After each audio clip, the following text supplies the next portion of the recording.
হঠাৎই একদিন মধ্যরাতে মহারাজের প্রিয় উপপত্নীর আদেশে মেয়েটির পুরো পরিবারকে হত্যা করা হয়, কিন্তু কোনোভাবে লুকিয়ে মেয়েটি কেবলমাত্র বেঁচে যায়। কিন্তু কেন হয়েছিল এই ভয়ঙ্কর হত্যাকাণ্ড তা জানতে এবং বদলা নিতে মেয়েটি আবারও প্রাসাদে ফিরে আসে। মেয়েটি কি তার বদলা নিতে পারবে, সেই নিয়েই দারুণ একটা প্রতিশোধের ড্রামা আজকে এক্সপ্লেন করব। তাহলে চলো এই রিভেঞ্জ ড্রামার এক্সপ্লেনেশন শুরু করা যাক। আর শুরু করার আগে তোমরা কিন্তু এন্টারটেইনমেন্ট এক্সপ্লেনেশনে সাবস্ক্রাইব করতে একদম ভুলো না। ড্রামার প্রথম দৃশ্যে আমরা জিং পরিবারের দৃশ্য দেখতে পাই, যারা কিনা মহারাজের রাজ চিকিৎসকের পরিবার ছিল, এবং সেই পরিবারেই হঠাৎ করে রাতের বেলা একটি ডিক্রি আসে এবং সেখানে বলা হয় যে মহারাজের প্রিয় উপপত্নী ইরিনার আদেশে আজকে জিং পরিবারের সকলকেই হত্যা করা হবে, তাদের সকলকেই মৃত্যুদণ্ড দেওয়া হয়েছে। মহারাজের সৈনিকরা এই পরিবারের সকল মানুষের ওপর নির্বিচারে তলোয়ার চালাতে শুরু করে এবং তারা সকলেই একে একে মারা যায়। এই পরিবারের যে প্রধান মাথা অর্থাৎ কিনা চিকিৎসক জিংকে আমরা দেখতে পাই। চিকিৎসক জিং বলে ওঠে যে আজ অবধি আমি এমন কোনো কাজ করিনি যার জন্য আমাকে দণ্ড দেওয়া হতে পারে। আমি সারা জীবন মহারাজের প্রতি লয়াল থেকেছি। এই বলে সে তো একটা তরোয়াল নিয়ে নিজেই নিজেকে খতম করে নেয় এবং সেখানে আমরা উপপত্নী ইরিনার যে কমান্ডার তাকে অর্থাৎ হেক্টরকে দেখতে পাই। এবার ঘরের ভিতরে আমরা আমাদের প্রধান চরিত্র নিনাকে দেখতে পাই, অর্থাৎ যার বাবা কিছুক্ষণ আগেই মৃত্যুবরণ করেছিল। নিনাকে তার মা তাড়াতাড়ি একটা আলমারির ভেতর লুকিয়ে দেয় যে তুমি একদম মুখ বন্ধ করে এখানে বসে থাকবে, বাইরে যাই হোক না কেন তুমি কোনোভাবে এখান থেকে বেরোবে না। এবং নিনা তো বুঝতে পারছিল না যে তাদের বাড়িতে এটা কি হচ্ছে। আলমারির ভিতর সে লুকিয়ে লুকিয়ে দেখতে পায় যে হেক্টর তার মাকে হত্যা করলো, কিন্তু তারপরেও নিনা মুখ দিয়ে টু শব্দ করে না। সকল সৈনিকরা এখান থেকে বেরিয়ে যাওয়ার পর নিনা ঘরের বাইরে মানে তাদের উঠোনে আসে, যেখানে কিনা মৃতদেহের স্তূপ পড়েছিল। শুধু নিনার মা বাবা নয়, তাদের পরিবার তাদের বংশের সকলকেই নির্বিচারে হত্যা করা হয়েছিল। এবং নিনার তো নিজেকে খুবই অসহায় মনে হচ্ছিল, সে বুঝতে পারছিল না যে কেন এমনটা হলো তার পরিবারের সাথে। এবং তখনই নিনা শপথ নেয় যে এই হত্যাকাণ্ডের বদলা সে নেবেই। এবার আমরা প্রায় 1 বছর পরের দৃশ্য দেখতে পাই এবং আমরা আবারও মহারাজের রাজপ্রাসাদের দৃশ্য দেখতে পাই এবং সেই উপপত্নী ইরিনাকে দেখতে পাই, যার ভয় কিনা গোটা প্রাসাদ কাঁপতো, যার ভয় সমস্ত দাসদাসীরা সিটিয়ে থাকতো। এবার এই উপপত্নী ইরিনার যে মহল ছিল তার বাইরেই বেশ কিছু মেডিকেল মেড বা চিকিৎসা করবে এমন দাসীরা এসে দাঁড়ায়, যাদের মধ্যে নিনাও একজন ছিল। তখনই তারা দেখে যে ইরিনা কোথাও যাওয়ার জন্য পালকি নিয়ে বেরোচ্ছে এবং পালকিটা সেখানে এনে রাখা হয়েছে। এবার ইরিনা তো তার মহল থেকে বেরিয়ে আসে এবং ইরিনার সাথে আমরা তার খাস চাকর লি মোমোকে দেখতে পাই। আমরা দেখতে পাই যে একজন দাস তো সঙ্গে সঙ্গে ইরিনার পায়ের কাছে বসে পড়ে, মানে অনেকটা যাতে দাসটাকে সিঁড়ির মতো ব্যবহার করে ইরিনা পালকিতে উঠতে পারে। কিন্তু ইরিনা দাসের পিঠে পা রাখতেই তার পা পিছলে যায়। লি মোমো সঙ্গে সঙ্গে বলে ওঠে যে এই দাসটিকে এক্ষুনি ধরে নিয়ে যাও এবং একে মৃত্যুদণ্ড দাও। মানে বোঝাই যাচ্ছিল যে ইরিনার সামনে এতটুকুও ভুল করা যাবে না, যদিও ভুলটা সেই দাসেরও কিন্তু ছিল না, কিন্তু ইরিনা এমনই নিষ্ঠুর ছিল এবং সেই দাসটিকে তো সঙ্গে সঙ্গে ধরে নিয়ে যাওয়া হয়। কিন্তু এই দৃশ্য দেখার পরও নিনা সাহস করে এগিয়ে যায় এবং সে গিয়ে সিঁড়ির ভূমিকা পালন করে। সে হাঁটু গেড়ে ইরিনার পায়ের সামনে বসে পড়ে এবং ইরিনা তার পিঠে পা দিয়ে পালকিতে চড়ে বসে। ইরিনা বলে ওঠে যে তোমার নাম কি, এবং নিনা তার নিজের নাম বলে। ইরিনা বলে যে খুব ভালো, এরকম একটা চালাক প্রভুভক্ত কুকুর যে কিনা নিজের জায়গা চেনে, এরকম লোক আমার পছন্দ। আজ থেকে তুমি আমার মহলে আমাকে সার্ভ করবে। এবং নিনা মনে মনে ভাবে যে তার প্রথম স্টেপ কমপ্লিট, মানে সে ইরিনার কাছে থাকতে পারবে। এটাই তো ছিল তার প্রথম স্টেপ। এবার আমরা ইরিনা এবং এই সাম্রাজ্যের মহারাজ রজারকে দেখতে পাই এবং আমরা দেখতে পাই যে রজার আর ইরিনার মধ্যে ভীষণ প্রেম ভালোবাসা ছিল এবং রজার ইরিনাকে এত ভালোবাসতো, এত প্যাম্পার করতো বলেই তো ইরিনা এই ধরনের অত্যাচার বা নিষ্ঠুরতা করার সাহসগুলো পেত, কারণ সে জানতো যে মহারাজ কখনোই তার কোনো ক্ষতি করবে না। এমনকি মহারাজ তো নিজের সিংহাসনে বসেও ইরিনার সাথে গুলুগুলু পুচুপুচু করছিল এবং সেই সময় ঘরের বাইরে দাঁড়িয়ে নিনা তাদের কথা শুনছিল এবং ইরিনা তো রজার তাদেরকে বলছিল যে সামনেই রাজমাতার জন্মদিন আসছে, তাই জন্য সে রাজমাতার জন্য কিছু বিশেষ উপহার তৈরি করেছে ইত্যাদি। এবং তাদের এই সমস্ত কথা নিনা কান পেতে শুনছিল। এবার তখনই সেখানে লিমোমো হাজির হয়। লিমোমো বলে ওঠে যে তোমার সাহস হয় কি করে, তুমি মহারানী এবং মহারাজের কথা শুনছো? এই বলে সে তো নিনাকে ঠাস করে এক চড় মারে এবং বলে ওঠে যে শাস্তি স্বরূপ তোমাকে এখন থেকে ইরিনার যে ওষুধগুলো থাকে সেগুলো টেস্ট করতে হবে। মানে আগেকার দিনে রানীমারা কোনো ওষুধ খাওয়ার আগে সেটা অন্য কোনো দাস বা দাসীকে দিয়ে টেস্ট করাতো, মানে সেই ওষুধের কোনো রিয়াকশন দেখা যাচ্ছে কিনা বা ওষুধটা ঠিকঠাক তৈরি হয়েছে কিনা বোঝার জন্য। মানে যদি মরতেই হয় বা কোনো ক্ষতি হতেই হয় সেটা সেই দাস দাসীর হবে, মহারানীর কেন হবে? এবং সেই কাজের জন্যই লিমোমো নিনাকে লাগায়। নিনা তো বলে ওঠে যে ওই কাজের জন্য তো অন্যান্য দাস দাসী রাখা আছে, ওই কাজ আমি কেন করব? এবং লিমোমো তো তখনই তার গালে চড় মেরে বলে যে তুমি আসলে রানীমার একটা কুকুর, সুতরাং তোমাকে যে কাজে লাগানো হবে তুমি সেই কাজই করবে। নিনার তো মনে মনে খুব রাগ হচ্ছিল, কিন্তু সে কিছু না বলেই সেখান থেকে চলে আসে। আমরা দেখতে পাই যে যেখানে ইরিনার ওষুধ তৈরি করা হচ্ছিল নিনা সেখানে আসে এবং সেই ইরিনার ওষুধের মধ্যে একটা পাউডার মিশিয়ে দেয়। এবার কিছুক্ষণ পরেই নিনা তো সেই ওষুধ খায় এবং তার মুখের মধ্যে দেখা যায় অসংখ্য ব্লিস্টারের মতো বা ফোস্কার মতো লাল লাল দাগ এবং সেই যন্ত্রণায় ইরিনা তো ছটফট করতে থাকে। লিমোমো তো সঙ্গে সঙ্গে সেখানে নিনাকেই ধরে আনে যে এই মেয়েটাই আজকে ওষুধ তৈরি করেছে, ওষুধ টেস্ট করেছে, সুতরাং নিশ্চয়ই এই মেয়েটাই কিছু একটা গন্ডগোল করেছে, এই মেয়েটাই আপনার ক্ষতি করার চেষ্টা করছে। নিনা বলে ওঠে যে ওষুধ যখন আমি টেস্ট করেছিলাম তখন আমার ওপর কিছুই হয়নি, আর ওষুধ টেস্ট করার কথা আমার ছিলও না, তুমিই আমাকে পাঠিয়েছিলে ওষুধ টেস্ট করতে, এমন না তো যে তুমিই আসলে রানীমার ক্ষতি করতে চাইছো। এবং নিনা তখনই ইরিনাকে বলে যে আমি এমন একটা উপায় জানি যেটার মাধ্যমে এটা কমতে পারে। ইরিনা তো ছটফট করতে করতে বলে যে কি উপায়? নিনা বলে যে আমি একটা ওষুধ বানাতে পারবো এবং তার জন্য আমার সাদা জেড পাথরের গুঁড়ো দরকার। এবার এই কথা শুনে লিমোমো তো চেঁচিয়ে ওঠে যে এটা একটা মহামূল্যবান রেয়ার জিনিস, এই মধ্যরাতে এত রেয়ার জিনিস কোথায় পাওয়া যাবে? মেয়েটাকে এক্ষুনি এখান থেকে টানতে টানতে বার করে দাও। দুজন গার্ড এসে নিনাকে তো সেখান থেকে বের করে দিচ্ছিল, কিন্তু নিনা তখনই বলে ওঠে যে মহারানী আপনি এদের কথা শুনবেন না, সারালে আমি কেবলমাত্র আপনাকে সারাতে পারবো। আমি শুনছিলাম যে আপনি নাকি রাজমাতার জন্য একটা জেড মূর্তির ব্যবস্থা করেছেন, সেই সাদা জেড মূর্তির তলা থেকে আমরা যদি একটুখানি পাউডার নিয়ে নিই, মানে একটুখানি জেডের গুঁড়ো ব্যবহার করি, তাহলেই কাজ হয়ে যাবে। এবং ইরিনা তো তখনই ভাবে যে ঠিক আছে ওটা এক্ষুনি এখানে নিয়ে আসো। এবার সেই উপহারের যে জেড মূর্তিটি ছিল সেই শ্বেত জেড মূর্তি থেকে পাউডার ব্যবহার করে নিনা একটি ওষুধ বানায় এবং সেই ওষুধ ইরিনাকে খাওয়ানো হয়। আমরা দেখতে পাই কিছুক্ষণের মধ্যে ইরিনার মুখের ফোস্কা ঠিক হয়ে যায় এবং ইরিনা তো তার রূপ নিয়ে খুবই কনসিয়াস ছিল, কারণ রূপ হারিয়ে গেলে সে তো আর মহারাজকে বশ করে রাখতে পারবে না। ইরিনা বলে ওঠে যে তুমি আজকে আমার খুবই ভালো চিকিৎসা করেছো, কিন্তু তুমি আমাকে যে কুৎসিত রূপে দেখেছো সেটা অন্য কেউ জানতে পারুক সেটা আমি হতে দেব না, তাই তোমার মুখটা আমাকে বন্ধ করতেই হবে। এবং ইরিনা সঙ্গে সঙ্গে নিনার মৃত্যুদণ্ডের আদেশ দেয়। এবার নিনা তো তখনই বলে ওঠে যে মহারানী আপনি শাস্তি দিলে আমি সেটা মাথা পেতে নিতে বাধ্য, কিন্তু আপনার এই রোগটা কেবলমাত্র আমিই সারাতে পারবো, আর এই রোগ আবারও ফিরে আসবে, কারণ আপনার মধ্যে হিট টক্সিনের একটা প্রভাব রয়েছে এবং এই টক্সিন বা এই বিষের প্রভাবের সাথে যে ওষুধটা আপনি খেয়েছেন সেটার রিয়াকশন হয়েছে, তারই ফলস্বরূপ মুখে এমন ফোস্কা বেরিয়েছে। এখন এটা বারবার ফিরে আসবে, আর সেইটা সারানোর ওষুধ কেবলমাত্র আমিই জানি, তাই আপনাকে আমায় বাঁচিয়ে রাখতেই হবে। এবং ইরিনা বুঝতে পারে যে তার সত্যিই কিছু করার নেই, নিনাকে তাকে বাঁচিয়ে রাখতেই হবে। এবার আমরা পরের দিন অর্থাৎ রাজমাতার জন্মদিনের দৃশ্য দেখতে পাই এবং সেখানে আমরা রাজমাতাকে, মহারাজাকে এবং মহারাজের অন্যান্য উপপত্নীদের দেখতে পাই। অন্যান্য উপপত্নীরা একে একে নানা ধরনের রাজকীয় জিনিস রাজমাতাকে উপহার স্বরূপ দেয় এবং তারপরে ইরিনার পালা আসে এবং ইরিনা সেই মহামূল্য শ্বেত জেডের তৈরি মূর্তিটি রাজমাতাকে উপহার স্বরূপ দেয়। এবার সেই উপহারটা ট্রেতে করে লিমোমো নিয়ে এসেছিল, কিন্তু সে ট্রের ওপর থেকে লাল কাপড় সরাতেই মূর্তিটি হঠাৎ ঠাঁই করে ফেটে যায় এবং সেখান থেকে কণা সোজা লিমোমোর চোখে লাগে। এবার এরকম একটা দুর্ঘটনায় সকলেই তো চমকে ওঠে এবং সঙ্গে সঙ্গে সৈন্যরা অ্যালার্ট হয়ে সেখানে ঢুকে পড়ে। ইরিনা তো সঙ্গে সঙ্গে ক্ষমা চায় যে আমার খুব ভুল হয়ে গেছে।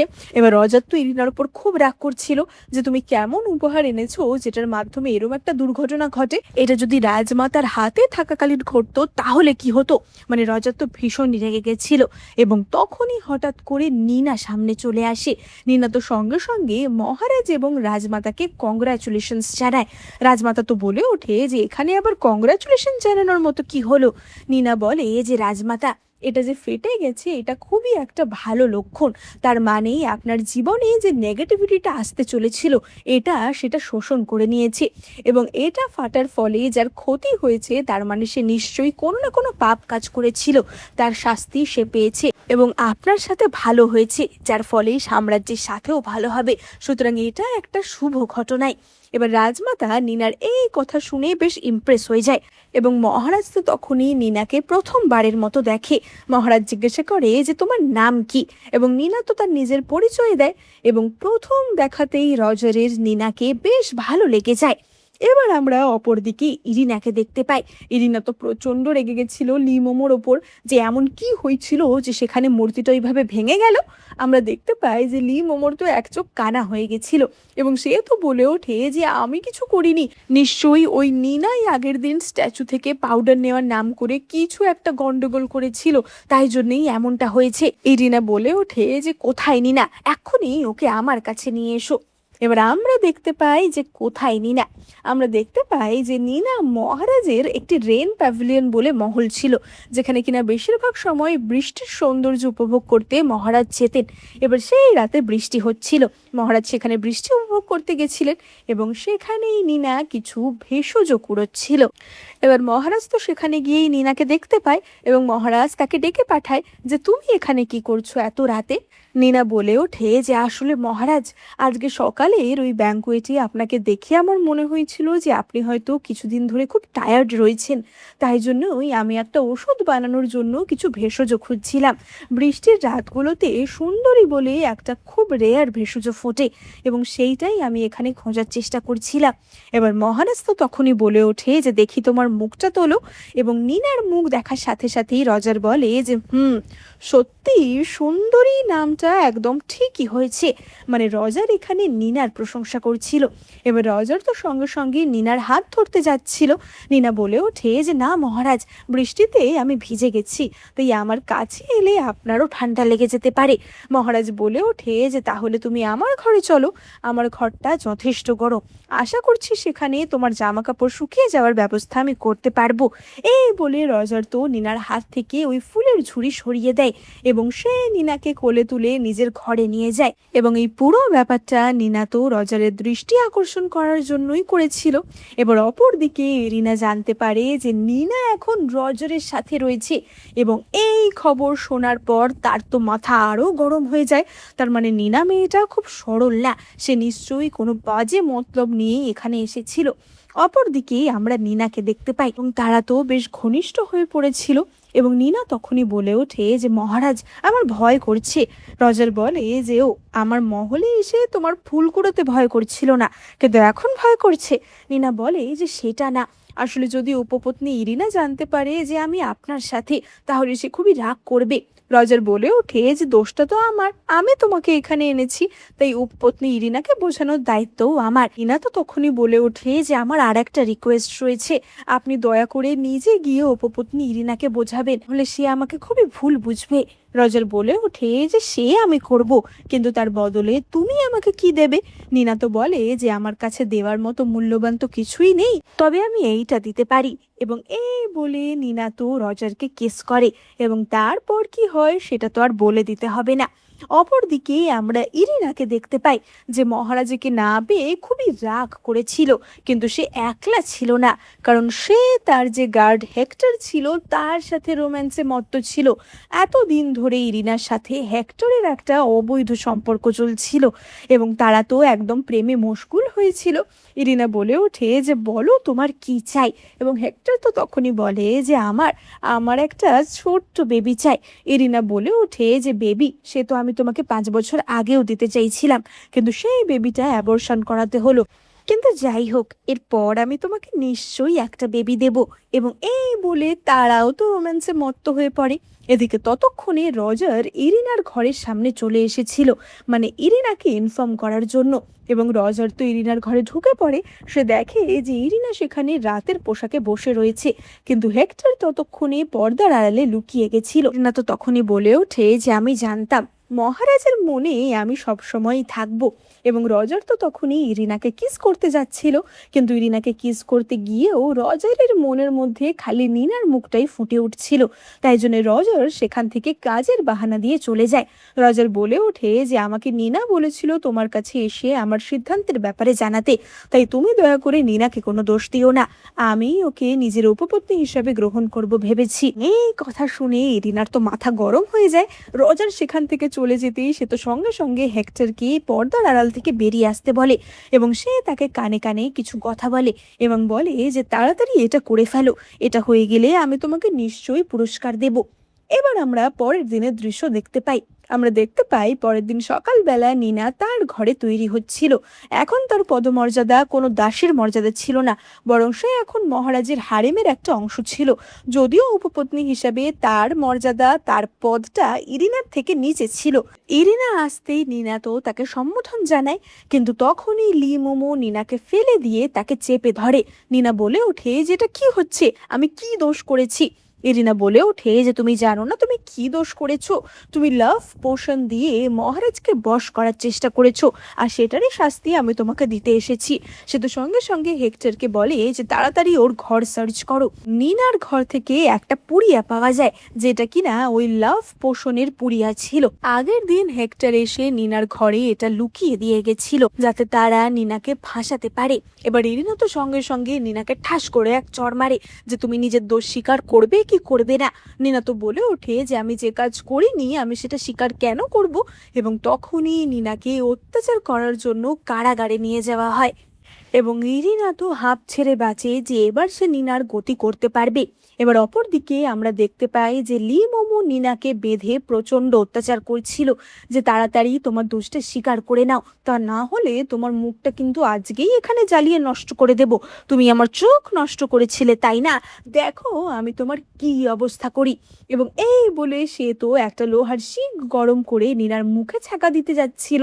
এবং নিনা তো হার মেনেই নিয়েছিল যে বাবা মা, আমি তোমাদের মৃত্যুর বদলা নিতে পারলাম না। কিন্তু তখনই সেখানে হেক্টর হাজির হয় এবং হেক্টর বলে ওঠে যে লিমোমো, নিনাকে ছেড়ে দিতে হবে। লিমোমো তো বলে ওঠে যে কেন, আমি বদলা নেব না।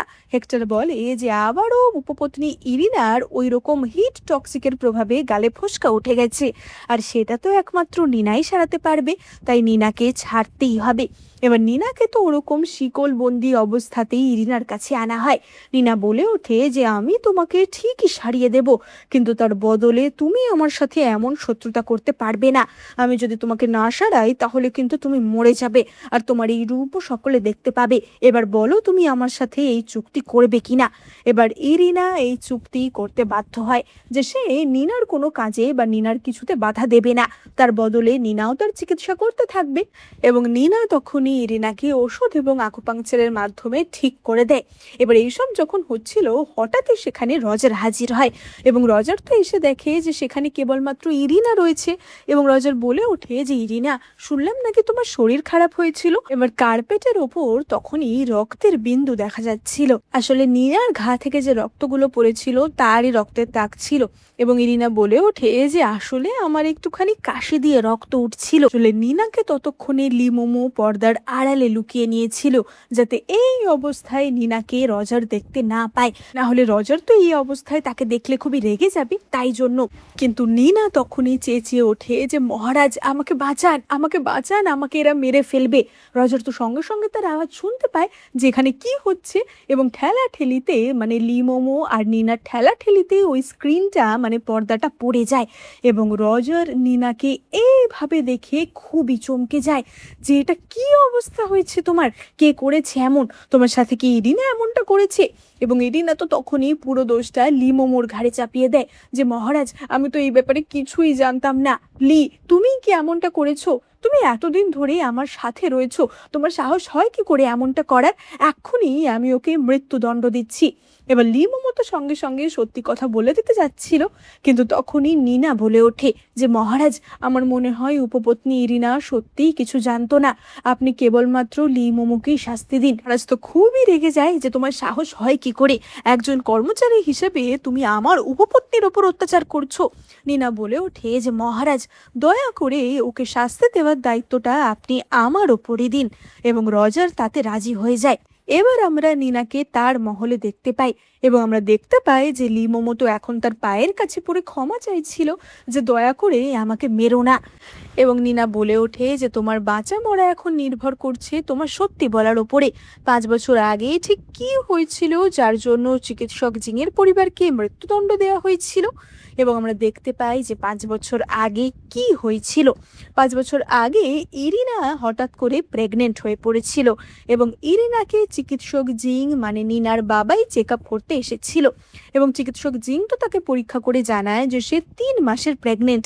কিন্তু মহারাজ 3 মাস আগে তো প্রাসাদে ছিলই না, মহারাজ গেছিল যুদ্ধক্ষেত্রে। কিন্তু ইরিনার ওই প্রেমিক হেক্টর তো এখানেই ছিল এবং এটা হেক্টরেরই সন্তান ছিল। এবার এই সত্যি যদি সকলে জেনে যায় তাহলে তো ইরিনাকে মৃত্যুদণ্ড দেওয়া হবে। এবার ইরিনা তো চিকিৎসক জিংকে বলে এই কথা কাউকে না বলতে এবং চিকিৎসক জিং তাকে প্রমিসও করে যে সেই কথা কাউকে বলবে না। কিন্তু বাড়িতে যাওয়ার পরই ইরিনা তাকে হত্যা করার আদেশ দেয় এবং শুধু তাকে না, তার পুরো পরিবারকেই হত্যা করার আদেশ দেয় যে যদি চিকিৎসক জিং এই কথা তার পরিবারের কাউকে বলে থাকে তাহলে সেও যেন মরে যায়, যাতে কোনোভাবে খুনাক্ষরে কেউ টের না পায় যে ইরিনা এইভাবে প্রেগনেন্ট হয়ে পড়েছিল এবং এই কারণে নিনার পুরো পরিবারকে হত্যা করা হয়েছিল। এবার নিনা তো এই সত্যিটা জানতে পারে যে কি কারণে তার পুরো পরিবারকে হত্যা করা হয়েছিল এবং নিনা আরো ভালো করে তার প্ল্যান ছকে নেয় যে সে কিভাবে বদলা নেবে। এবার আমরা পরের দিনের দৃশ্য দেখতে পাই এবং আমরা দেখতে পাই যে রজার তো নিনার খুবই কেয়ার নিচ্ছিল, এমনকি তার আঘাতের জায়গাগুলোতে ওষুধও লাগিয়ে দিচ্ছিল। নিনা বলে ওঠে যে ব্যথা আমার যতই লাগুক না কেন, আপনি ওষুধ লাগিয়ে দিচ্ছেন তাহলে সব ব্যথা আমার একদম নিরাময় হয়ে যাবে। এবং রজার তো তখনই তাকে বলে যে সত্যি তুমি খুব মিষ্টি কথা বলতে পারো। এবার নিনা তো তখনই বলে ওঠে যে তাই নাকি, তাহলে আমি আবারও আপনার সাথে আমাদের প্রথমবার যে দেখা হয়েছিল সেটা রিক্রিয়েট করতে চাই, মানে কাইন্ড অফ সেটা রোল প্লে করতে চাই। তাদের যে ওই প্রথমবার রেন প্যাভিলিয়নে দেখা হয়েছিল বৃষ্টির রাতে, তারা ঠিক করে যে ঠিক একইভাবে আবার প্রথম দেখার মতো করে তারা সেই দিনটা এনজয় করবে বা সেই দিনটা রিক্রিয়েট করবে। এবং এই কথা শুনে রজারও তো রাজি হয়ে যায়। অপর দিকেই আমরা ইরিনাকে দেখতে পাই। যত দিন যাচ্ছিল ইরিনার রাগ তো আরও বাড়ছিল, কারণ এখন মহারাজ আস্তে আস্তে ইরিনার বশ থেকে একদমই সরে গেছিল এবং তার মোহ থেকে মুক্ত হয়ে সে এখন একদম নিনার মোহে আচ্ছন্ন হয়ে গেছিল এবং সে তো যেন তেন প্রকারেণ নিনাকে কোনোভাবে ফাঁসাতেই চাইছিল। এবার অপর দিকে আমরা নিনাকে দেখতে পাই।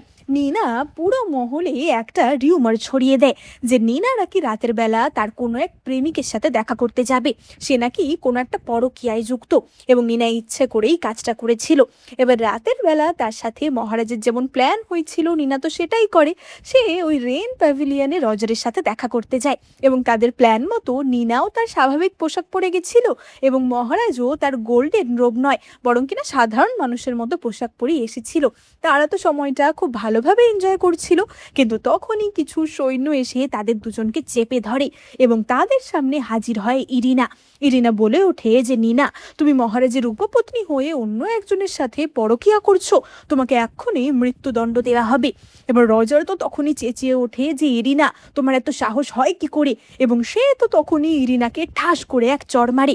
এবার ইরিনা তো মহারাজকে দেখে খুবই চমকে যায়, সে বলে ওঠে যে মহারাজ, আমি খবর পেয়েছিলাম নিনা অপর কোনো একজনের সাথে পরকীয়া করছে, তাই জন্যই আমি ধরতে এসেছিলাম, আপনি দয়া করে ব্যাপারটা ইনভেস্টিগেট করে দেখুন, আপনি ওকে কোল্ড প্যালেসে পাঠান।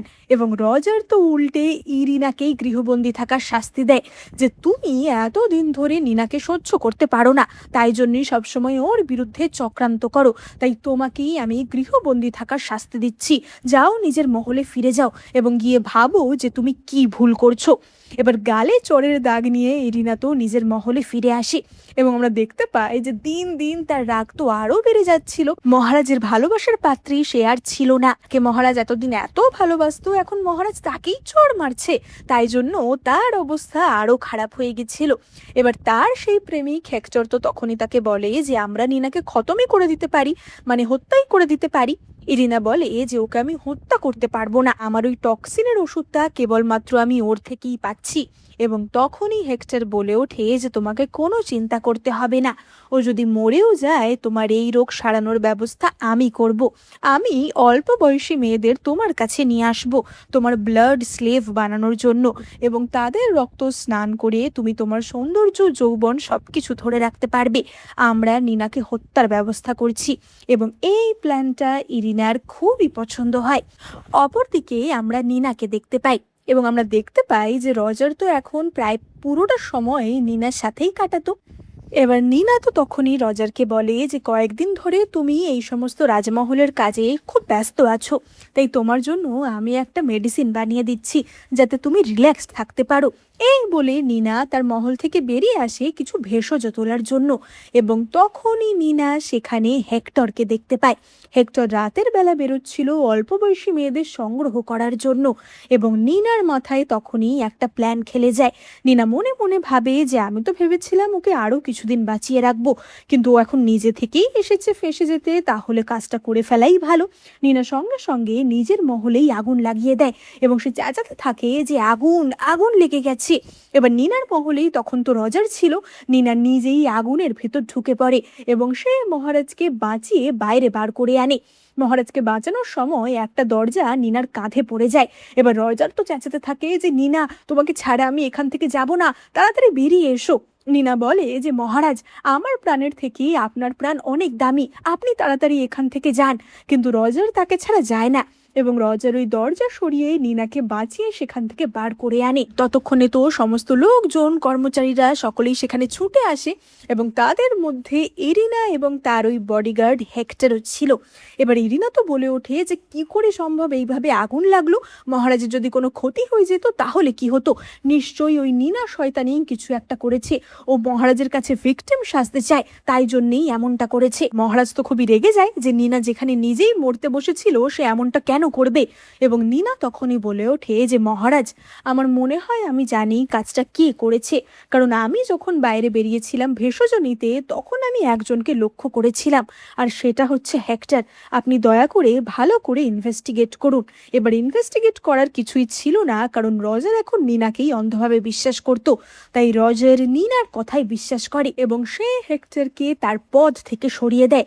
এমনকি হেক্টর যেহেতু ইরিনার হয়ে কাজ করত তাই জন্য ইরিনারও পদের অবনতি ঘটে।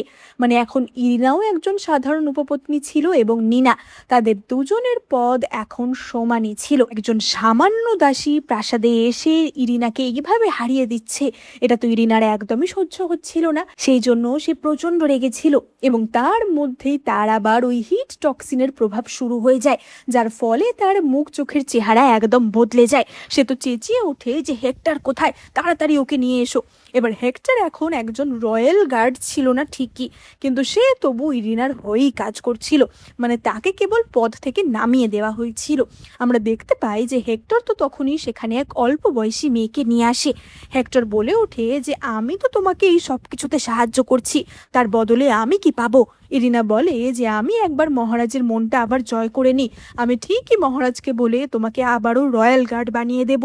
এবং হেক্টর তখনই ওই অল্প বয়সী মেয়েটিকে হত্যা করে এবং তার রক্তে স্নান করে ইরিনা আবারও তার যৌবন তার রূপ ফিরে পায়। এবার সেই সময় কোইন্সিডেন্টালি নিনা তার দাসীকে নিয়ে ইরিনাকে কিছু একটা খাবার দিতে আসছিল এবং সে ইরিনার ঘরের সামনে এসে একটা জিনিস দেখতে পায়। সে হেক্টর এবং ইরিনাকে ঘনিষ্ঠ অবস্থায় দেখতে পায় এবং নিনা তখনই মনে মনে প্রতিশোধের আরো একটা প্ল্যান কষে নেয়। নিনা মহারাজের কাছে গিয়ে বলে যে মহারাজ এইভাবে ইরিনার আজকে পদমর্যাদা ক্ষুণ্ণ হলো, আমার মনে হয় ওর মনটা হয়তো খুব একটা ভালো থাকবে না, ওর এই অ্যাংজাইটিটা কম করার জন্য, একটু শান্ত করার জন্য আমি একটা ওষুধ বানিয়েছি, আপনি যদি আমার সাথে যান তাহলে আমি ওকে দিতে পারি। রজার তো বলে ওঠে যে নিনা ও তোমার সাথে এত খারাপ করে তারপরেও তুমি ওর জন্য এত ভাবো। এবং নিনা তো বলে ওঠে যে মহারাজ, এটা কোনো ব্যাপার না, আমরা সকলেই আপনার উপপত্নী, তাই আমরা তো একদম বোনের মতো। আসলে আমি গেলে ও হয়তো রাগ করবে, তাই আপনিও আমার সাথে গেলে ভালো হয়। এবং এই বলে সে তো রজারকে নিয়ে ইরিনার ঘরের বাইরে আসে। এবার তার ঘরের দরজা তো একদম বন্ধ ছিল, আশেপাশে কেউই ছিল না, এবং সেটা দেখে রজারের একটু অবাক লাগে। নিনা বলে যে মহারাজ, আমার মনে হয় ইরিনার মন খারাপ বলেই আশেপাশে আর কোনো সৈনিক নেই, চলুন আমরা চুপি চুপি গিয়ে ওকে চমকে দিই, তাহলে ও খুবই সারপ্রাইজড হয়ে যাবে। এবং রজার তো তখনই বলে ওঠে যে এটা তো মন্দ আইডিয়া না, এবং এই বলে সে ইরিনার দরজা ধাক্কা দিয়ে খোলে। এবং তখনই রজার এক ভয়ানক দৃশ্য দেখতে পায়। সে ইরিনা এবং হেক্টরকে ঘনিষ্ঠ অবস্থায় দেখতে পায়। রিনা তো সঙ্গে সঙ্গে মহারাজের পায়ে পড়ে যায় যে মহারাজ আমাকে ক্ষমা করুন, আমি কেবলমাত্র আপনাকেই ভালোবাসি, আসলে হেক্টরই আমার সাথে অসভ্যতা করার চেষ্টা করছিল। হেক্টর তো বলে ওঠে যে কি, তুমি মহারাজকে বিয়ের আগে অন্য একজনের সাথে সম্পর্কে ছিলে, এই প্রাসাদে আসার পর তুমি বারংবার আমাকে সিরিয়াস করেছো, আর তুমি এখন পুরো দোষটা আমার ঘাড়ে দেওয়ার চেষ্টা করছো। নিনা বলে ওঠে যে রিনা, তুমি মহারাজের একজন উপপত্নী, নিশ্চয়ই কারোর সাহস হবে না তোমার সাথে অসভ্যতা করার, কারণ তোমার নিজের যথেষ্ট ক্ষমতা রয়েছে, সুতরাং বোঝাই যাচ্ছে যে তুমি মিথ্যে কথা বলছো। এবং ইরিনা তো তখনই বলে ওঠে যে মহারাজ, আমার কোনো দোষ নেই, একদিন আমি বাগানে ফুলের সৌন্দর্য দেখছিলাম, এবং হেক্টর তখনই পিছন থেকে এসে আমার সাথে অসভ্যতা করে। তারপর থেকে ও আমাকে ব্ল্যাকমেল করে যে যদি আমি ওর সাথে ঘনিষ্ঠ না হই তাহলে ও এই কথা মহারাজকে জানিয়ে দেবে। মহারাজ, প্রাণের থেকে আমার সম্মান আমার কাছে অনেক বেশি দামি, আর তাছাড়া যদি আমার নামে এরকম বাজে কথা রটে যায় তাহলে তো আপনার রেপুটেশন খারাপ হবে, তাই জন্যই আমি আপনাকে অপমানের হাত থেকে বাঁচানোর জন্য ওর সাথে ঘনিষ্ঠ হচ্ছিলাম। এই কথা শুনে হেক্টর তো আরও অবাক হয়ে যায়, এবং সে তো ইরিনাকে ঠাস করে চড় মেরে তার গলা টিপে ধরে যে শয়তানি, তুই আমাকে এইভাবে ফাঁসানোর চেষ্টা করছিস, আমি তোকে আজকে মেরেই ফেলবো। এবং নিনা তো তখনই বলে ওঠে যে মহারাজ, হতেও পারে যে ইরিনার কথা সত্য, আপনি একবার যাচাই করে দেখুন। এবং রজার তো তখনই ইরিনাকে উপপত্নী থেকে একজন কমনারে রূপান্তরিত করে দেয়, মানে একজন সাধারণ মানুষে রূপান্তরিত করে দেয়, এবং হেক্টরকে সে একজন নপুংসক বানানোর শাস্তি দেয়। নিনা তো মনে মনে ভাবে যে ইরিনা, আমি তোমাকে এত সহজে তো মরতে দেব না, আমি তোমাকে এমন কষ্ট দিয়ে মারবো যাতে তুমি নিজেই আশা করবে যাতে তোমার তাড়াতাড়ি মৃত্যু ঘটে। এবার নিনা তো তারপরেই একটা ছুরি নিয়ে রজারের কাছে হাজির হয় যে মহারাজ, আপনি দয়া করে আমাকে হত্যা করুন, আমাকে শাস্তি দিন, আপনার একজন উপপত্তির ব্যাপারে আমি এমন একটা ভয়ানক সত্য জেনে গেছি, আর আমি আপনাকে ওখানে নিয়ে গেছিলাম বলেই তো এমনটা জানাজানি হলো, আপনি দয়া করেই আমাকে শাস্তি দিন। রজার তো বলে ওঠে যে নিনা, এরকম করো না, আমি তোমাকে কখনোই শাস্তি দেব না, তাছাড়া যে সত্যটা আমার থেকে লুকোনো ছিল সেটা আমি জানতে পেরেছি, সুতরাং এর থেকে বড় আর কিছু হতে পারে না। নিনা তো তখনই বলে ওঠে যে তবে মহারাজ, আমার মনে হয় ইরিনা সত্যি বললেও বলতে পারে, পুরোটা না জেনে আমরা তো ওকে শাস্তি দিতে পারি না, হতেও তো পারে যে হেক্টর সত্যিই ওর ওপর কোনো অত্যাচার অসভ্যতা করেছে। এবার রজার তো বলে ওঠে যে তুমি কি বলতে চাইছো সরাসরি বলো। নিনা বলে যে মহারাজ, আপনি ইরিনাকেই বলুন হেক্টরকে মৃত্যুদণ্ড দিতে, মানে নিজে হাতে হত্যা করতে। যদি হেক্টর সত্যি ইরিনার ওপর কোনো অসভ্যতা করে থাকে তাহলে ইরিনা তার নিজের অত্যাচারীকে শাস্তি দেবে, এর চেয়ে বড় আনন্দের বিষয় তো আর কিছু হতে পারে না, আমরা ইরিনাকে এই সুযোগটা তো করে দিতে পারি। এবং মহারাজ তো এই প্ল্যানটা শুনে বেশ খুশি হয় যে তুমি খুবই বুদ্ধিমানের কথা বলেছ, এবং মহারাজ তেমনই ডিক্রি জারি করে যে ইরিনাই হেক্টরকে মৃত্যুদণ্ড দেবে। আমরা দেখতে পাই যে হেক্টর এবং ইরিনাকে একটি খোলা মাঠের মধ্যে নিয়ে যাওয়া হয়, এবং ইরিনার হাতে একটি ছুরি দিয়ে বলা হয় হেক্টরকে হত্যা করতে, এবং ইরিনা তার এত বছরের প্রেমিককে একেবারেই হত্যা করে দেয়। হেক্টর বলে ওঠে যে আমি তোমার জন্য নরকে গিয়ে অপেক্ষা করব, সেখানে আমি তোমাকে দেখে নেব, এবং হেক্টরের তো সেখানেই মৃত্যু হয়।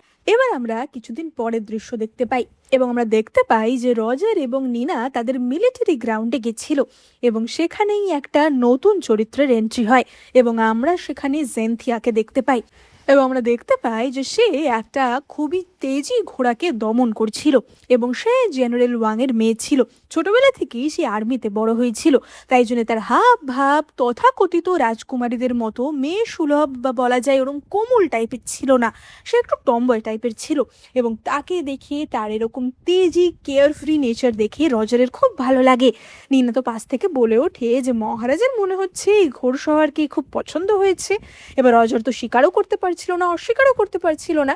এবং নিনা তখনই বলে যে মহারাজ, আর যদি জেন্থিয়াকে ভালো লেগে থাকে তাহলে তাকে আমরা রাজমহলে নিয়ে যাই না কেন? সে আমার সঙ্গীও হতে পারবে আর আপনারও। এবং মহারাজ তো বলে ওঠে যে সত্যি নিনা, তুমি আমাকে খুব ভালো করে বোঝো। এবং মহারাজ তখনই জেন্থিয়াকে নিজের উপপত্নী হিসেবে গ্রহণ করে। এবং এই জেন্থিয়া ছিল আসলে ইরিনারই একজন কাজিন। সে রাজমহলে কি মনোভাব নিয়ে প্রবেশ করেছিল সেটা আশা করি আলাদা করে বলে দিতে হবে না। এবং সে তো রাজমহলে এসে ইরিনার সাথে দেখা করে। জেন্থিয়া বলে ওঠে যে আমার মনে হয় মহারাজ এখন আমার প্রেমে একদম পাগল হয়ে গেছে। এবার এই কথা শুনে তো ইরিনা খুব খুশি হয় যে মহারাজ তোমার সব কথা শুনলে মহারাজকে দয়া করে বলো আমাকে আবারও আমার মর্যাদা মানে উপপত্নী মর্যাদা ফিরিয়ে দিতে। জেন্থিয়া বলে যে নিশ্চয়ই। আমরা দেখতে পাই যে জেন্থিয়া তো মহারাজের সাথে খুবই রোমান্টিক সময় কাটাচ্ছিল। মানে মহারাজের কাছে এটা তো এক প্রকার টেস্ট চেঞ্জ ছিল, কারণ জেন্থিয়া অন্যান্য রাজকুমারীদের মতো ওরকম কোমল টাইপের ছিল না। সে তো একদম টমবয়েস টাইপের এবং সত্যি বলতে গেলে একটু পিকমি টাইপের ছিল। এবং সে তো মহারাজকে বলে ওঠে যে মহারাজ, আমি শুনেছি যে আমার বোনও এই মহলেই রয়েছে, আর আমিও এতদিন বাড়িতে যাইনি, তাই ওকে যদি আমার সাথে রাখতে পারতাম, আপনি যদি ওকে দয়া করে কোল্ড প্যালেস থেকে মুক্তি দেন তাহলেও আমার সাথে থাকতে পারে। এবং মহারাজ তো বলে ওঠে যে ঠিক আছে। সে তো এখন জেন্থিয়া যা বলবে তাই শুনতে রাজি ছিল। এবার ইরিনাকে কোল্ড প্যালেস থেকে মুক্তি দেয়া হয় এবং আমরা দেখতে পাই যে সে তো জেন্থিয়ার কাছে আসে। এবার সে তো জেন্থিয়ার কাজিন ছিল বলে তাকে নর্মালি হাই হ্যালো করছিল, কিন্তু জেন্থিয়া এখন একজন উপপত্নী ছিল এবং ইরিনা একজন কমনার। তাই জেন্থিয়ার দাসী তো বলে ওঠে যে চুপচাপ হাঁটু গেড়ে ওনাকে গ্রিট করো। ইরিনা বলে যে আমরা দুজন তো বোন, তাই আমি নর্মালিও কথা বলতে পারি। এবং জেন্থিয়া তো তখনই বলে ওঠে যে কিসের বোন, তোমাকে আমি যেখান থেকে এনেছি সেখানে আবারও আমি তোমাকে ঢুকিয়ে দিতে পারি। আমার সাথে থাকতে গেলেই আমাকে সম্মান দিয়ে চলবে। এবার আমরা পরের দিনের দৃশ্য দেখতে পাই। আমরা দেখতে পাই যে রজার তার রাজকীয় কাজ করছিল এবং তার সাথে নিনাও ছিল। তখনই হঠাৎ করে জেন্থিয়া লাফাতে লাফাতে স্যুপ বানিয়ে নিয়ে আসে। বা নিনা তো বলে ওঠে যে জেন্থিয়া, তুমি কি জানো না প্রাসাদের নিয়ম কানুন? একটা টাইমে মহারাজের সাথে কেবলমাত্র একজন উপপত্নী থাকতে পারে। জেন্থিয়া বলে ওঠে যে ধুর, আমার আর্মিতে এত নিয়ম কানুন ছিলই না, তাই জন্য আমি এসব নিয়ম কানুন জানি না। এবং রজারও তো নিনাকে বলে যে নিনা ছাড়ো না, ও তো অল্প বয়সী, তাই জন্যে ও এত নিয়ম কানুন জানে না। নিনা তো সঙ্গে সঙ্গে সেখান থেকে চলে আসে এবং সে রাজমাতার কাছে আসে। নিনা জানতো যে তাকে এই সময় একমাত্র রাজমাতাই সাহায্য করতে পারে। এবং নিনাকে দেখে রাজমাতা বুঝতে পারে কিছু একটা গন্ডগোল হয়েছে। নিনা বলে ওঠে যে আমি জেন্থিয়াকে হিংসা করছি না, তবে যবে থেকে ও এসেছে রজার রেস্ট নিতে পারছে না, ওর চোখের তলায় কালি পড়ে গেছে। আমার তো রজারের স্বাস্থ্য নিয়ে চিন্তা হচ্ছে। এবং রাজমাতা তো এই কথা শুনে খুবই রেগে যায়। আর রাজমাতা তাছাড়া নিনাকে পছন্দও করতো, কারণ নিনা খুবই রেসপন্সিবল ছিল। রাজমাতা বলে ওঠে যে নিনা, আজকে থেকে আমি তোমাকে হারেমের প্রধান বানিয়ে দিলাম, এখন থেকে সবকিছু তুমি কন্ট্রোল করবে। এবার রাতের বেলা মহারাজ তো নিনার সাথে দেখা করতে আসে। রজার বলে ওঠে যে তুমি আবারও গিয়ে রাজমাতার কাছে নালিশ করেছো? নিনা বলে যে হ্যাঁ করেছি, কারণ আমার হিংসা হচ্ছিল, তুমি সব সময় ওর কাছে থাকো। রজার বলে যে এই রকমের ছেলে মানুষই কি না করলেই নয়। এবং নিনা তো তখনই বলে ওঠে যে মহারাজ, আমি আপনার সন্তানের মা হতে চলেছি। এই খবর শুনে রজারের তো খুশির কোনো ঠিকানাই থাকে না। নিনা বলে ওঠে যে 2 মাস ধরে আমি প্রেগনেন্ট, আমার আসলে একটু সন্দেহ হচ্ছিলই। তারপর আমি চিকিৎসককে ডাকি এবং সেও ব্যাপারটা কনফার্ম করে। রজার তো প্রচণ্ড খুশি হয় যে সেই প্রথম সন্তানের বাবা হতে যাবে। এবং নিনা তো তখনই বলে ওঠে যে এবার আপনি বুঝেছেন তো কেন রাজমাতা আমাকে হারেমের প্রধান বানিয়েছে, শুধুমাত্র নালিশ করার জন্যে না।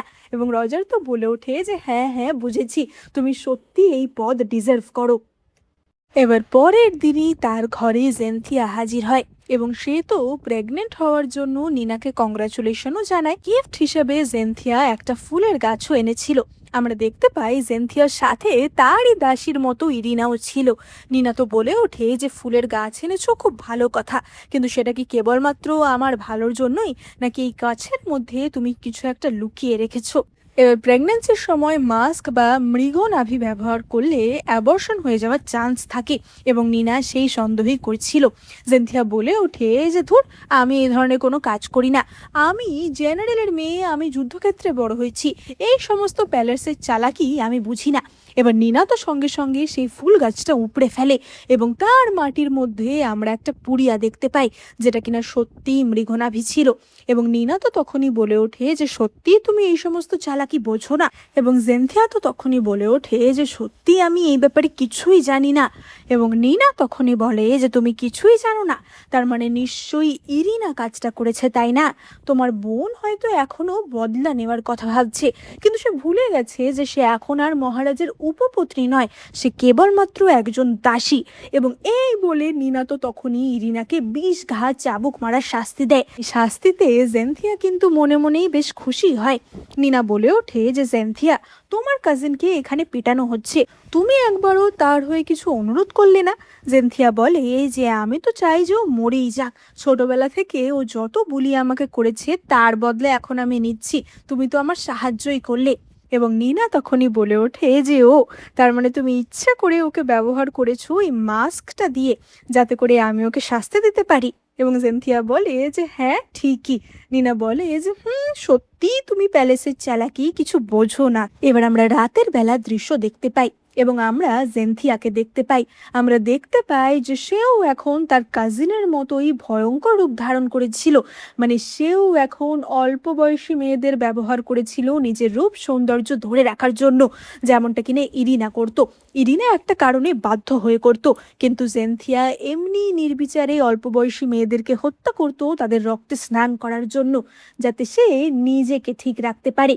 অপরদিকে ইরিনা তো এতদিন কোনো চিকিৎসাই পাচ্ছিল না এবং তার টক্সিনের জ্বালায় সে তো রীতিমতো জ্বলছিল। এবং তখনই সেখানে নিনা পৌঁছায়। নিনা বলে ওঠে যে আমি তোমার জন্য ওষুধ এনেছি। এবার ইরিনা তো বলে ওঠে যে কিন্তু কেন, তুমি আমাকে সাহায্য কেন করতে চাইছো? এবং নিনা তখনই বলে ওঠে যে চিকিৎসক জিং তোমার কি ক্ষতি করেছিল? ইরিনা বলে যে আমি ওকে বলেছিলাম যে 3 মাসের জায়গায় আমায় 2 মাস প্রেগনেন্ট বলতে, কিন্তু মহারাজের কাছেও এইটুকু মিথ্যা বলতে পারলো না, তাই জন্যই ওকে আর ওর পুরো পরিবারকে আমাকে খতম করে দিতে হলো, না হলে তো মহারাজের কাছে আমি ধরা পড়ে যেতাম। এবং নিনা তো বলে ওঠে যে তার মানে তোমার এই স্বার্থপরতার জন্য তুমি আমার বাবাকে হত্যা করেছো, তাহলে জেনে রাখো আমি তারই মেয়ে। এবং এই বলে নিনা তো ইরিনাকে ওষুধ খাইয়ে দেয়, কিন্তু এটা তাকে সারানোর কোনো ওষুধ ছিল না, বরং এটা তাকে তোড়পে তোড়পে মারার ওষুধ ছিল। যখনই তার এই টক্সিনের প্রভাব শুরু হবে তখনই তার তরপানিও শুরু হবে, এমন ওষুধ ছিল সেটা। এবার আমরা অপরদিকে নিনা এবং রজারকে দেখতে পাই। তারা তো নিজেদের সময় কাটাচ্ছিল এবং তখনই নাচতে নাচতে জেনথিয়া সেখানে আসে। নিনা বলে ওঠে যে জেনথিয়া, অনেক দিন তো হয়ে গেল, এখনো কি তুমি কোনো নিয়ম কানুন শেখোনি? এবং মহারাজও বলতে গেলে এইবার একটু বিরক্ত হয়। জেনথিয়া বলে ওঠে যে উফ, এইসব নিয়ম কানুন আমার ভালো লাগে না। শুনলাম আর্মি ক্যাম্পে নাকি 2টো তেজি ঘোড়া এসেছে, আমি তাদেরকে বশ করতে যাচ্ছি, মহারাজ আপনিও চলুন না প্লিজ। এবার রজার তো বুঝতে পারে না যে সে কার মনে রাখবে, একদিকে নিনা অন্যদিকে জেনথিয়া। রজার বলে ওঠে যে না, এখন আমি কিছু জরুরি কাজ করছি, এখন যেতে পারবো না। জেনথিয়া তো ঘ্যান ঘ্যান করতে থাকে যে 1 ঘন্টার তো ব্যাপার, আপনার খুব ভালো লাগবে, চলুন না প্লিজ। এবং তখন নিনাই নিজে থেকে বলে যে মহারাজ চলুন না, আমিও আপনার সাথে যাব। এবং রজার তো বলে ওঠে যে হ্যাঁ নিশ্চয়ই, তুমি আমি একসাথে গিয়ে দেখব। এবার জেনথিয়া তো তখনই বলে যে নিনা, তুমি এখন প্রেগনেন্ট, তোমার কি সেখানে যাওয়া ঠিক হবে? এবং নিনা তো বলে ওঠে যে মহারাজ, আমি আপনার সন্তানের জন্ম দিতে যাচ্ছি, সুতরাং আমাকে তো হেভেনই প্রোটেক্ট করবে, আমি নিশ্চয়ই সেখানে যাব।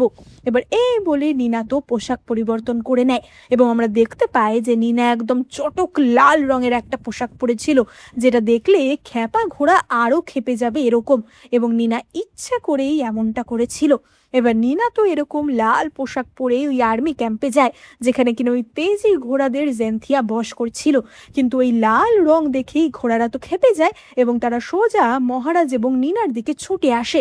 এবার নিনা তো তখনই মহারাজকে প্রোটেক্ট করার জন্য এগিয়ে যায় এবং ঘোড়াগুলো তো বলতে গেলে তাদের ওপর চড়েই যাচ্ছিল, কিন্তু তার আগেই তাদেরকে কন্ট্রোল করে নেওয়া হয়। না তো বলে ওঠে যে জেনথিয়া, যে কাজটা তুমি করতে পারো না সেটা করার কি দরকার? এক্ষুনি যদি মহারাজের বা মহারাজের বংশধরের কোনো ক্ষতি হয়ে যেত তাহলে কি হতো? আজ আপনি দয়া করে জেনথিয়াকে ওর প্রাপ্য শাস্তি দিন। এবং মহারাজ তো আর এই ব্যাপারটা ইগনোর করতে পারে না, ফলে মহারাজ জেনথিয়াকে গৃহবন্দী থাকার শাস্তি দেয়। এবার জেনথিয়া তো রেগে মেগে তার ঘরে ফিরে আসে এবং সে তো নিনার বিরুদ্ধে রাগে খুব ফুঁসছিল। এবং তখনই সেখানে কাতরাতে কাতরাতে ইরিনা আসে যে আমার খুব কষ্ট হচ্ছে, দয়া করে আমাকে একটা অল্প বয়সী মেয়ে দাও, আমি ঠিক হতে চাই। এবং জেনথিয়া তো বলে ওঠে যে কি, তোমার জন্য আমি আমার ব্লাড স্লেভদের খরচা করব না। এবং ইরিনা তো তখনই বলে ওঠে যে মানে তোমার আবার কি সমস্যা যে তুমি এই সমস্ত করো? এবং জেনথিয়া বলে যে আমার কোনো সমস্যাই নেই, তোমাকে ধন্যবাদ যে তোমার থেকে আমি এই পদ্ধতিটা জানতে পেরেছি। এটার মাধ্যমে আমি আমার রূপ সৌন্দর্য অনেক দিন অবধি ইয়াং রাখতে পারবো। তো বলতে থাকে যে তাহলে আমার মাধ্যমে যখন জেনেছো তাহলে আমাকেও সারিয়ে তোলো, আমাকে একটু সাহায্য করো। এবং জেনথিয়া তো বলে ওঠে যে তুমি আমার এত বড় রহস্য জেনে গেলে, আর কি তোমাকে বাঁচিয়ে রাখতে পারি? এবং সঙ্গে সঙ্গে জেনথিয়ার লোকেরা ইরিনাকে ধরে নিয়ে যায় এবং তাকে সেখানেই হত্যা করা হয়। এবং ইরিনা তো তখনই তার একজন ইউনাককে সেখানে ডাকে যে আজকে জেনথিয়ার বডিটা নিনাকে উপহার হিসাবে পাঠাবে। এবার আমরা রাতের বেলা নিনার প্রাসাদের দৃশ্য দেখতে পাই এবং আমরা দেখতে পাই যে নিনার প্রাসাদে হঠাৎ করেই দুজন ইউনাক আসে এবং তারা জানায় যে মহারাজ নিনাকে একটা উপহার পাঠিয়েছেন এবং সেখানে একটা বড় সিন্দুক আনা হয়। এবার নিনা তো সঙ্গে সঙ্গে সিন্দুক খুলে দেখে এটার ভিতর ইরিনার ডেড বডি ছিল। রিনা তো মনে মনে ভাবে যে জেনথিয়া সত্যিই তুমি বোকা, এত বছর আমি মেডিসিন প্র্যাকটিস করেছি, এরকম অনেক ডেড বডি নিয়েই আমায় কাজ করতে হয়েছে, সুতরাং এইটা দেখে আমি ভয়ও পাবো না আর আমার কিছু হবেও না। এবং এই বলে সে তো সোজা জেনথিয়ার প্রাসাদে রওনা হয়। জেনথিয়া তো বলে ওঠে যে কি ব্যাপার, এত রাতে তুমি এখানে কি করছো? এবং নিনা বলে যে তুমি মহারাজের নামে মিথ্যা বলে আমাকে উপহার দিয়েছো, তুমি জানো যে এটা একটা ক্রাইম। এবং জেনথিয়া তো বলে ওঠে যে ও তাহলে উপহারটা তুমি পেয়েছো, তো উপহারটা তোমার কেমন লাগলো? আমি তো তোমার শত্রুকেই তোমার কাছে পাঠিয়েছি, তোমার তো ভালো লাগা উচিত। নিনা তো তখনই বলে যে তুমি সত্যি খুব নিষ্ঠুর, তুমি কি ভাবছো আমি জানি না যে তুমি আসলে কি করতে চাও? তুমি আমাকে ভয় দেখাতে চাচ্ছ যাতে শখে আমার মিসক্যারেজ হয়ে যায়। জেনথিয়া বলে ওঠে যে ধ্যাত, এই সমস্ত প্ল্যান আমি করি না, আমি প্যালেসের এই সমস্ত চালাকি বুঝি না, আমি তো অন্য মেয়েদের মতো নই, তাই না? এবং নিনা তো তখনই বলে ওঠে এক্ষুনি আমার সাথে মহারাজের কাছে চলো। এবং এই বলে সে তো জেনথিয়ার হাত ধরেছিল, কিন্তু জেনথিয়া তখনই তার হাতটা ঘুরিয়ে ফেলে দেয়, মানে তাকে ধাক্কা মেরে ফেলে দেয় এবং সেই মুহূর্তেই ঘরে প্রবেশ করে রজার। এবার নিনা পড়ে যাওয়ার সঙ্গে সঙ্গেই তার তো ব্লিডিং হতে শুরু করে দেয় এবং রজার তো জেনথিয়াকে ঠাস করে এক চড় মারে যে তোমার সাহস হয় কি করে এমনটা করার। সঙ্গে সঙ্গে সেখানে চিকিৎসককে ডাকা হয়। চিকিৎসক জানায় যে নিনার মিসক্যারেজ হয়ে গেছে এবং কোনো একটা শখের কারণেই এমনটা হয়েছে। এবার মহারাজ তো জেনথিয়ার ওপর প্রচণ্ড রাগ করে যে তোমার এত সাহস কি করে হয়? জেনথিয়া বলে ওঠে যে মহারাজ উনি তো বললেন যে কোনো একটা শখের কারণে হয়েছে, আমার ধাক্কার কারণে হয়নি। এবং নিনা তখনই বলে ওঠে যে মহারাজ আপনি তো আমাকে একটা উপহার পাঠিয়েছিলেন। মহারাজ বলে যে আমি তো তোমাকে কোনো উপহার পাঠাইনি। নিনা তো তখনই সেই সিন্দুকটার দিকে ইশারা করে। এবার জেনথিয়া তো বুঝতেই পারছিল যে এক্ষুনি সে ফেঁসে যাবে, সে তো মহারাজকে বাধা দেওয়ার চেষ্টা করছিল যে সিন্দুক দেখতে না, কিন্তু মহারাজ তো সিন্দুক খুলে দেখে এবং সেখানে ইরিনার দেহ ছিল। নিনা বলে যে মহারাজ দুজন ইউনাক এসে বলল যে আপনি আমাকে উপহার পাঠিয়েছেন, এইরকম একটা ভয়ঙ্কর দৃশ্য দেখে আমি সত্যি শকড হয়ে গেছিলাম, তাই জন্যই আমি জেনথিয়ার কাছে গেছিলাম যে তোমার কাজিনের কি হয়েছে দেখো, কিন্তু সে তো আমায় ধাক্কা মেরে ফেলে দিল। জেনথিয়া তো সঙ্গে সঙ্গে মহারাজের পায়ের কাছে পড়ে যায় যে মহারাজ দয়া করে আমাকে এক্সপ্লেন করতে দিন। তো তার গার্ডদের বলে যে এক্ষুনি খবর নাও এই ইউনাকরা কার হয়ে কাজ করতো। গার্ডরা জানায় যে ওই দুইজন ইউনাককে ঝোপের মধ্যে মৃত অবস্থায় পাওয়া গেছে এবং রজার তো জেনথিয়ার গলা টিপে ধরে যে তোমার এত সাহস যে তুমি তাদেরকে মেরে ফেলেছো প্রমাণ লোপাট করার জন্য।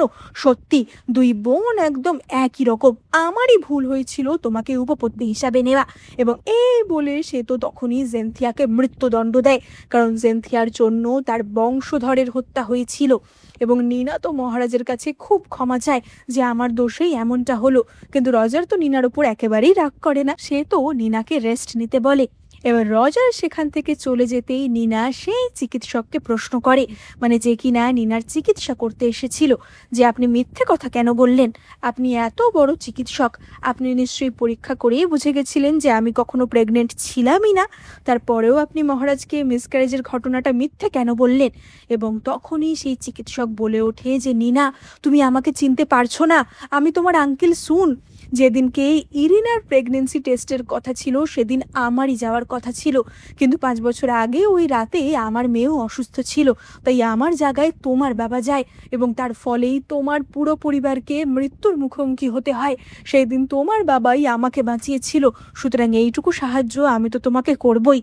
আমি জানি যে তুমি এখানে কি প্ল্যান নিয়ে এসেছো এবং আমি সবসময় চেয়েছি যাতে তুমি সাকসেসফুল হও, কিন্তু আমার মেয়েও কিছুদিন আগে প্রাসাদে এসেছিল, তাকে আমি খুঁজে পাচ্ছি না, তুমি কি আমায় বলতে পারো সে কোথায়?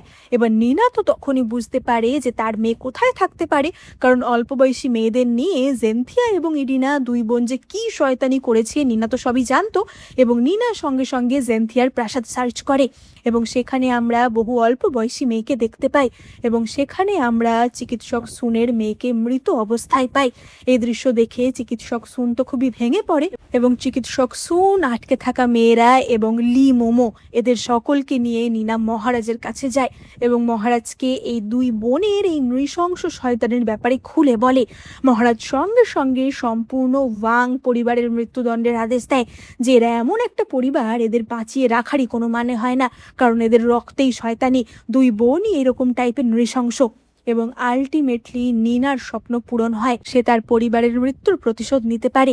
এবং ইরিনা তো তখনই বলে ওঠে যে মহারাজ, আমি আপনার কাছে আরও একটা ইচ্ছা প্রকাশ করছি, আপনি দয়া করে সেটা মঞ্জুর করবেন। রজার তো বলে ওঠে যে বলো তুমি কি চাও, তুমি যা চাইবে আমি তোমাকে তাই দেব। এবং নিনা তখনই বলে যে আমি এই প্রাসাদ থেকে মুক্তি চাই, আমি স্বাধীন হয়ে একটা চিকিৎসালয় খুলতে চাই। এবং রজার তো এই কথা শুনে খুবই কষ্ট পায়, রজারের চোখ থেকে জল বেরিয়ে আসে, কিন্তু সে নিনার এই স্বপ্ন বা ইচ্ছা মঞ্জুর করে দেয় এবং সে নিনাকে স্বাধীন করে দেয় এবং নিনা তার প্রতিশোধ সম্পন্ন করেই আবার তার সাধারণ জীবনে ফিরে যায়। এবং এখানেই আমাদের ড্রামা শেষ হয়। তো তোমাদের কি মনে হয়, এত কটা স্ত্রী থাকা সত্ত্বেও রজার কি সত্যিই নিনাকে ভালোবেসেছিল? তোমাদের মতামত কমেন্ট করে জানাতে একদম ভুলো না। আর ড্রামাটা ভালো লাগলে এক্ষুনি কিন্তু লাইক, কমেন্ট, শেয়ার আর সাবস্ক্রাইব করে দিও। এই চ্যানেলে আমি তোমাদের জন্য অনেক ড্রামা এক্সপ্লেন করে থাকি, তাই তোমরা চটপট সাবস্ক্রাইব করে এক্ষুনি নোটিফিকেশন বাটনটা ক্লিক করে দাও, যাতে কোনো নতুন ড্রামা মিস না হয়। দেখা হবে পরের ভিডিওতে।